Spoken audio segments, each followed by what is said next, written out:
이사야 54장은 회복에 관한 말씀인데요.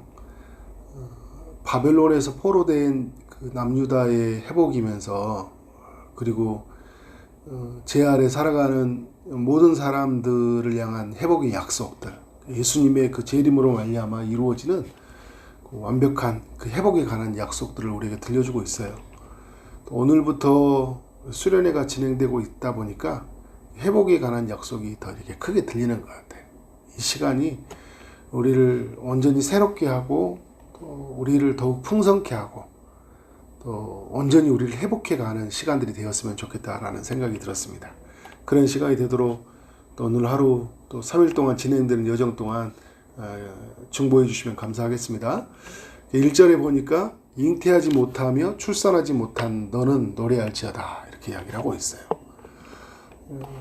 이게 실제적으로 이제 남유다 안에 사람들이 이제 사라져 있잖아요. 텅 빈 그런 도성이거든요. 근데 그곳에 이제 하나님의 백성들로 이제 가득해진다, 이제 이런 의미를 담고 있고, 또 영적인 의미로도 담고 있는데, 하나님을 경외하고 하나님 말씀대로 살아가는 사람들이 어떻게 합니까? 사라져 있는 세상이잖아요.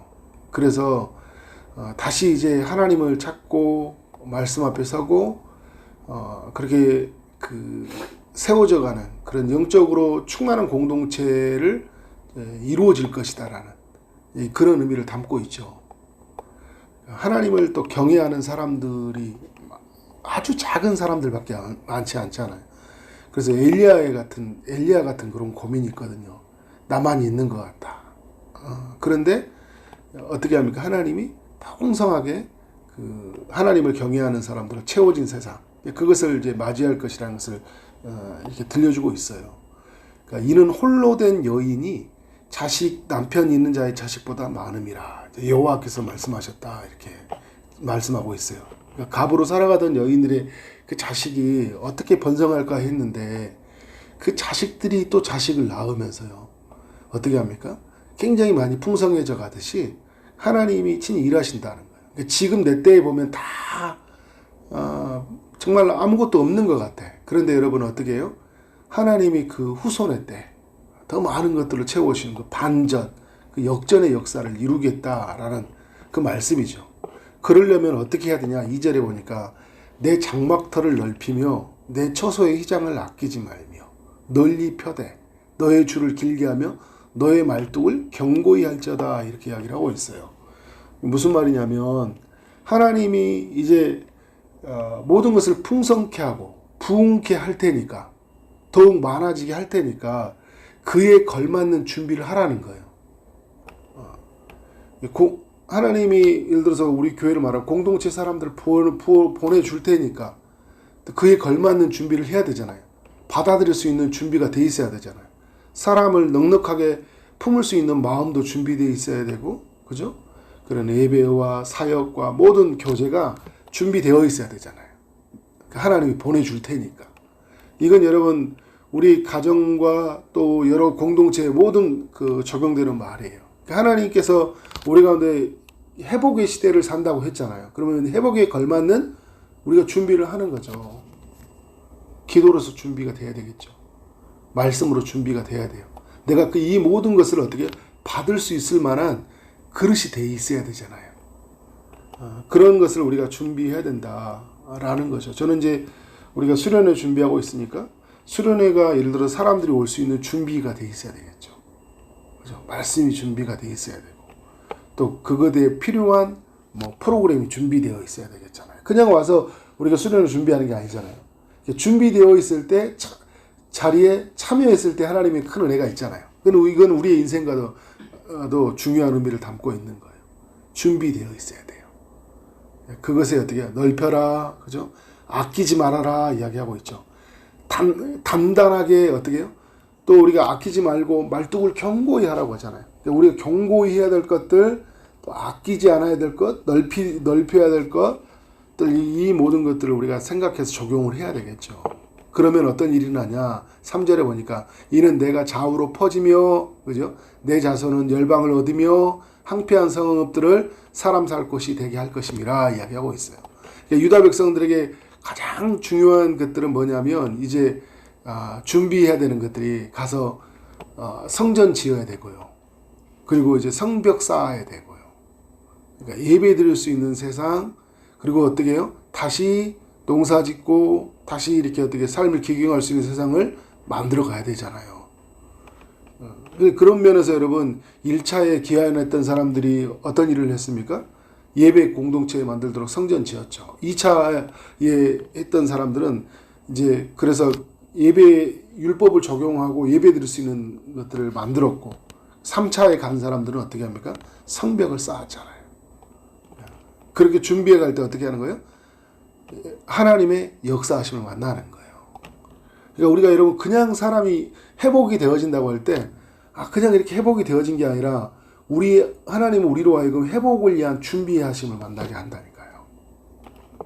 4절에 보니까 이제 이런 이야기를 해요. 두려워하지 말라. 내가 수치를 당하지 아니하리라. 놀라지 말라. 이사야서에 보면 계속 두려워하지 말고 놀라지 말라 이야기하고 있거든요. 그러니까 제일 무서운 게 뭐냐면 또 다시 무너지는 건 아닐까. 그렇죠? 또 다시 무너지는 건 아닐까. 왜냐하면 우리가 너무 연약하거든요. 연약하니까 또 우리는 어떻게 해요? 수치를 당해서 정말 이방 땅에 끌려가고 또 우리는 모든 것이 무너져 버리지 않을까라는 거예요. 그런데 주님이 뭐라 하냐면 다시 수치를 당하지 않을 것이다. 그러니까 이제 하나님이 일하신 분을 믿고 내가 젊었을 때 수치를 이겼고 과부 때 치욕을 다시 기억함이 없으리라. 그러니까 과거처럼 그런 일들이 일어나지 않을 테니까 어떻게 하는 거예요? 그 과거가 기억나지 않을 만큼 하나님이 지금 풍성하게 하시겠다라는 거예요. 여러분 그런 말 하잖아요. 언제 그러냐는 듯이. 그렇죠? 나에게 그런 아픔이 있었나? 나에게 그런 고통이 있었나? 할 정도로 어떻게 과거를 하나님이 그 과거의 수치로부터 벗어나게 하겠다라는 거예요. 5절에 이런 이야기를 하고 있습니다. 이는 너를 지으신 이가 내 남편이시라. 창조주 하나님이 우리의 누구라고요? 이스라엘의 남편이다라는 거예요. 근데 그가 누구냐면 만군의 여호와래요. 모든 군을 통치하시는 통수권자이시잖아요. 내 구속제래. 이스라엘을 구원하시는 거룩한 이시가 어떻게 해요? 온 땅에 하나님을 일컬음을 받으실 것이라 이렇게 말씀을 하고 있어요.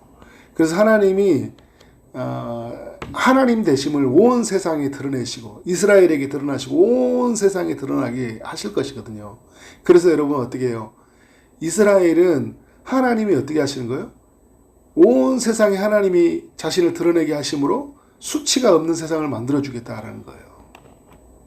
6절에 여호와께서 너를 부르시며 마치 버림을 받아 근심하게 된 아내 곧 어릴 때의 아내가 되었다가 버림을 받은 자에게 함과 같이 하실 것임이라 이야기했어요.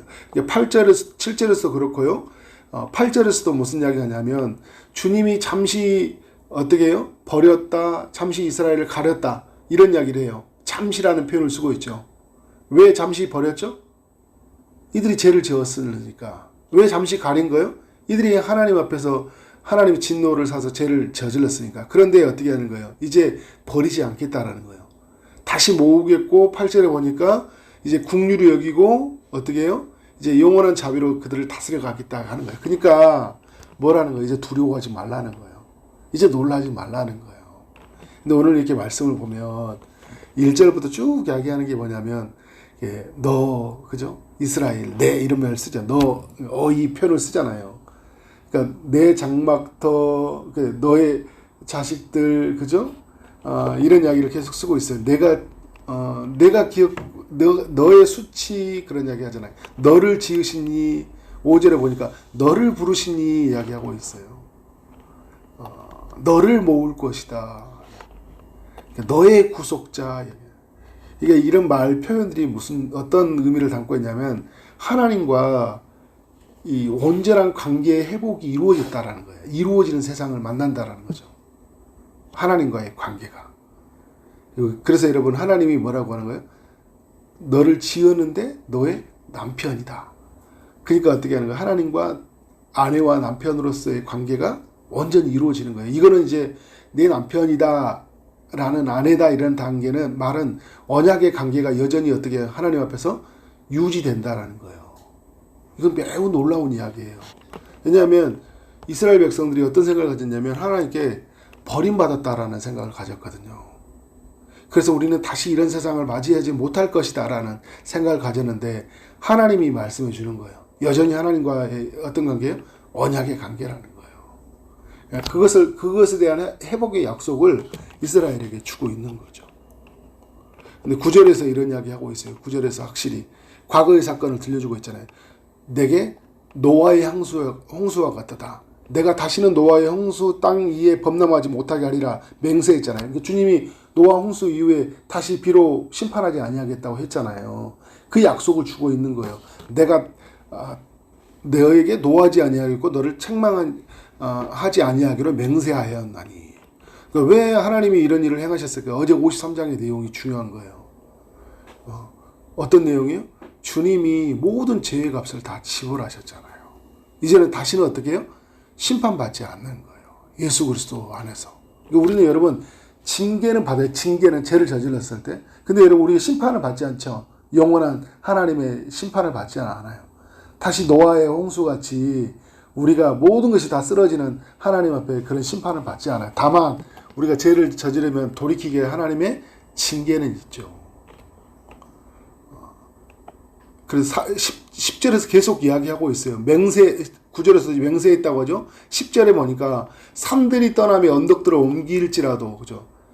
그런 일이 일어나기도 하죠. 자연재해로 일어나서 그죠? 다 무너지기도 해요. 그런데 주님의 자비는 어떻게 해요? 우리에게서 떠나지 않는다. 나의 화평의 언약은 어떻게 해요? 흔들리지 아니한다. 너를 긍휼히 여기시는 여호와께서 말씀하시느냐. 이게 하나님의 말씀인 거예요. 우리를 긍휼히 여기시는 하나님의 말씀이라고요. 그러니까 여러분 우리는 어떤 사람들이에요? 이제 하나님의 심판받지 않는 사람들. 수치와 부끄러움을 당하지 않는 사람들. 그러니까 하나님께 버림받는 사람이 아니라는 거예요. 우리는 하나님 안에 있고 우리는 하나님을 남편으로서 그리고 하나님과 영원한 관계를 이루는 그런 삶이 된다라는 거죠. 11절에 보니까 이제 보석을 보여주고 있죠. 그 보석에 보라 내가 화려한 채색으로 내 돌 사이에는 더하며 청옥으로 내 기초를 쌓으며 홍보석 이렇게 송유석 이런 이야기를 하고 있잖아요. 이런 이야기는 통해서 어떻게 해요? 우리의 삶을 보석 같은 삶으로 만들어 주겠다라는 거예요. 근데 이건 마지막에 예수님이 완성된 재림으로 완성될 하나님의 나라 안에서 그 거룩한 성 예루살렘에서 각종 좋은 보석으로 꾸며져 있는 것을 우리가 맞이한 것처럼 그런 세상을 맞이할 것이고 또 우리의 삶 자체가요 보석 같은 삶으로 우리를 인도해 주신다는 거예요. 귀하고 아름답게 우리의 삶을 주님이 어떻게 한다는 거예요? 일구어 가신다는 거예요. 이런 세상을 어떻게 해요? 우리가 맞이했습니까? 안 맞이했습니까? 맞이했죠. 우리 예수 안에서. 14절에 보니까 너의 모든 자녀는 여호와의 교훈을 받을 것이니 너의 자녀에게는 큰 평안이 있을 것이다 얘기하고 있어요. 그러니까 1절의 내용 2절을 보면 텅 빈 세상이었잖아요. 불임의 세상이었거든요. 자녀가 더 없었어요. 그런데 여러분 어떻게 해요? 자녀가 많아진다고 했는데 그 자녀들이 어떻게 하냐면 하나님의 말씀으로 그들이 말씀으로 세워진다는 거예요.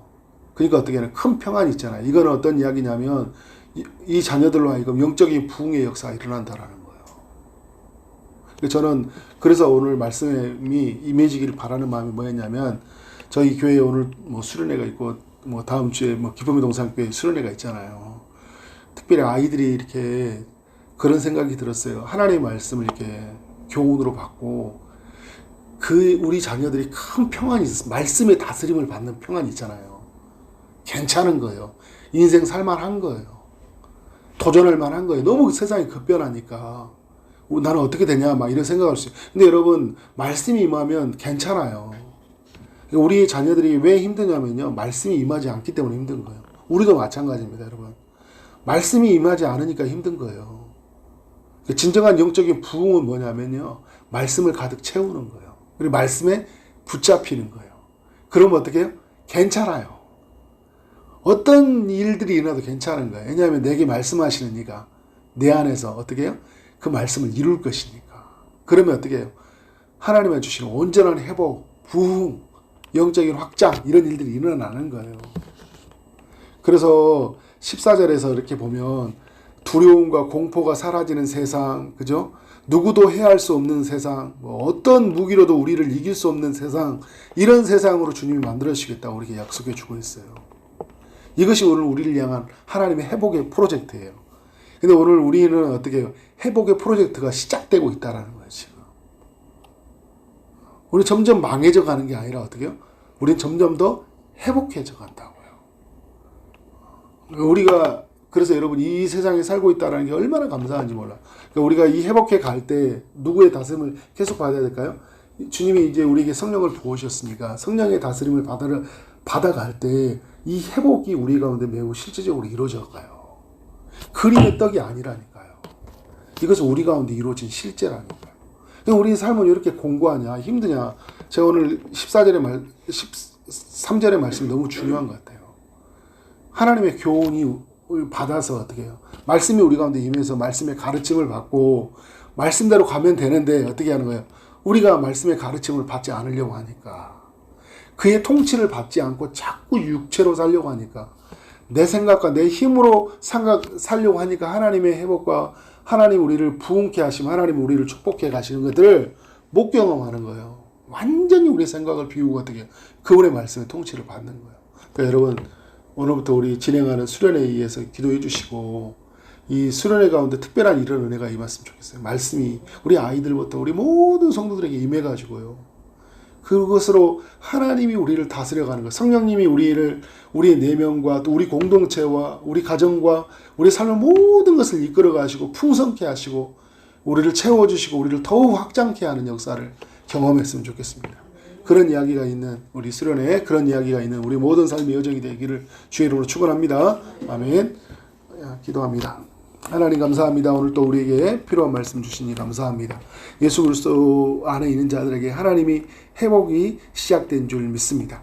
영적인 자녀들로 번성해져 가고 또 하나님 나라가 더욱 확장되어져 가고 하나님과 온전한 관계로 나아가는 우리의 삶이 되게 하신 줄 믿습니다. 보석 같은 삶으로 또 말씀의 이끌림으로 말미암아 큰 평화가 있는 삶으로 두려움과 공포가 사라지는 삶, 누구도 해할 수 없는 주님의 보호를 받는 삶으로 우리가 더욱 지어져 가게 하여 주시고 하나님의 온전한 회복의 역사를 경험토록 축복해 주옵소서. 오늘도 진행되는 수련회에 함께 하시고 하나님의 큰 은혜 부어주시고 우리 모두가 주의 말씀의 다스림을 받게 하여 주옵소서. 예수 그리스도 이름으로 기도를 싸움나이다. 아멘.